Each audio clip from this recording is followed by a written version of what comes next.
How to turn off sensitive content in X. Everyone, this is Sabrina here to help you today.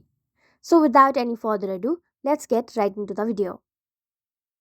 First, launch your X application, also known as Twitter application.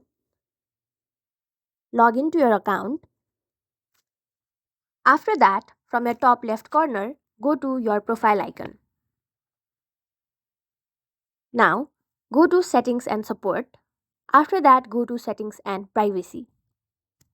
Now, go to Privacy and Safety.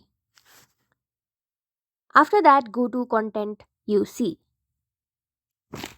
Now, go to Sensitive Media, and then from here, you will be able to select whether your preferences on sensitive media like graphic violence, adult content, and other.